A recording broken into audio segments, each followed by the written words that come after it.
What do you want to be when you grow up, Olivia? An astronaut. I want to be a fashion designer. A basketball player. I want to be an actor. A doctor. A teacher. A chef. An artist. What do you want to be when you grow up? A mermaid.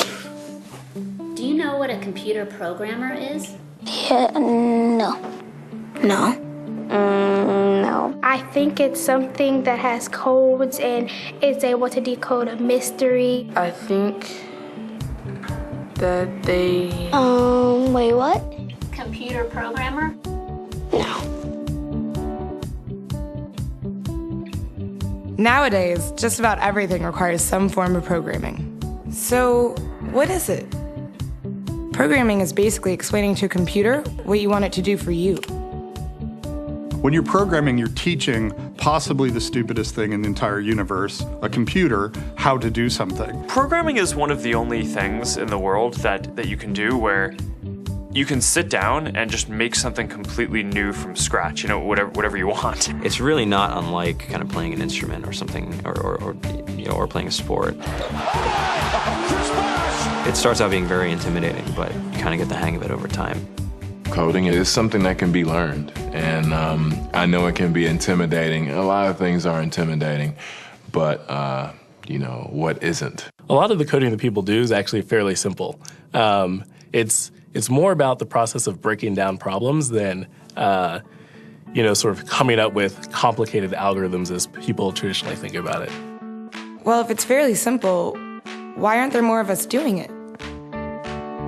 Over the next 10 years, there will be 1.4 million jobs in computer science, and only about 400,000 grads qualified for those jobs. That's a shortage of 1 million people. So, how do you start?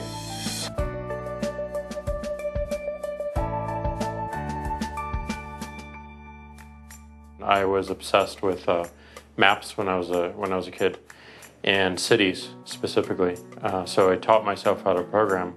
I had a very clear goal of what I wanted to do, which is to see a map of the city on my screen and play with it. Put things on the map, move things around the map. See what was happening in the city, how it worked, how it lived, how it breathed. The best early thing was actually using software to decide when the classes in my school would meet, and that put me in a position to decide which girls were in my class. The first program I wrote asked things like, what's your favorite color? Or how old are you? I first learned how to make a green circle and a red square appear on the screen. The first time I actually had something come up and say, hello world, and I made a computer do that. It was just astonishing. When I finally learned a little bit of programming, that blank wall resolved into a bunch of doors, and you open them, and finally you start to open enough doors that the light comes in. And to me, a finished program is like a structure filled with light. All the corners are illuminated. You understand the structure of it. It's a really serene feeling to have completed that.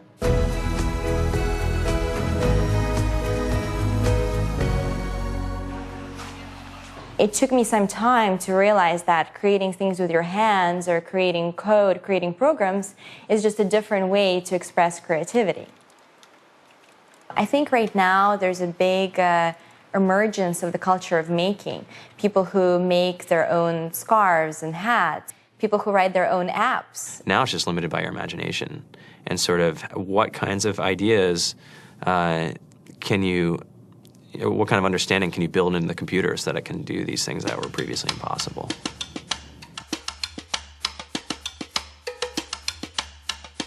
All great things are built in teams when you collaborate with other smart people.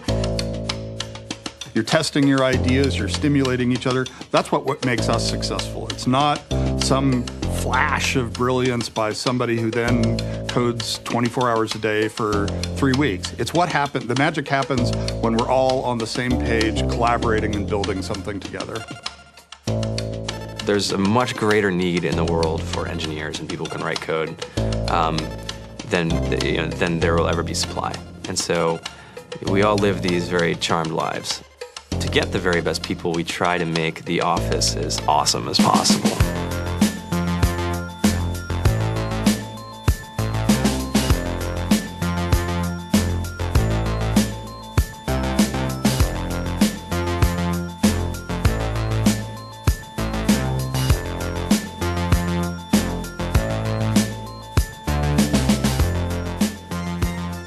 have a fantastic chef, Free food, breakfast, lunch, and dinner. free laundry, snacks, even places to play and video games and scooters. There's all these kind of interesting things around the office and places where people can play or relax or go to think or play music or be creative. I went on the Bureau of Labor Statistics for the United States, and there's about a third of the pie that's all the things you would expect. It's, they're working in the government, they're working in typical technology jobs. But then, like, the rest of the pie, and it was the majority of the pie, just split down into these little teeny slices of every industry imaginable. And what it is, computers are everywhere. You want to work in agriculture? Do you want to work in entertainment? Do you want to work in manufacturing? It's just all over.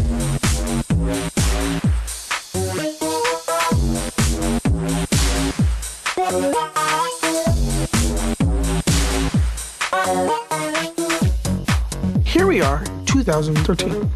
We all depend on technology to communicate, to bank, information, and none of us know how to read and write code. So you guys, what else? Who else has an idea of what we can change with our programming? What else can we do? Tiffany? What I saw my students take away from using Scratch and programming in our classroom is that they were willing to push through problems. It really builds critical thinking, it builds problem solving, and it's something that they can then apply to math in the classroom or their reading skills. We integrated science with this programming, and I saw my scores go up 30%. When I was in school, I was in this after-school group called the Whiz Kids. And when people found out, they laughed at me and, all these things. And I'm like, man, I don't care. I think it's cool. And, I'm learning a lot. And some of my friends have jobs. It's important for these kids. It should be mandatory to be a citizen on this planet, to read and write code. I just think you have to start small, right? And I think that's one of the biggest misconceptions about computer science and programming overall is that you have to learn this big body of information before you can do anything. You don't have to be a genius to know how to code. You need to be determined. Addition, subtraction, that's about it. You should probably know your multiplication tables. You don't have to be a genius to code. Do you have to be a genius to read? Do you have to be a genius to do math? No? No? I think if someone had told me that software is really about humanity, that it's really about helping people by using computer technology, it would have changed my outlook a lot earlier. Whether you're trying to make a lot of money or whether you just want to change the world, computer programming is an incredibly empowering skill to learn. To be able to actually come up with an idea and then see it in your hands and then be able to press a button and have it be in millions of people's hands. I think we're the first generation in the world that's really ever had that kind of experience. The programmers of tomorrow are the wizards of the future. You're going to look like you have magic powers compared to everybody else. I think it's amazing. I think it's the closest thing we have to a superpower. Great coders are today's rock stars. That's it.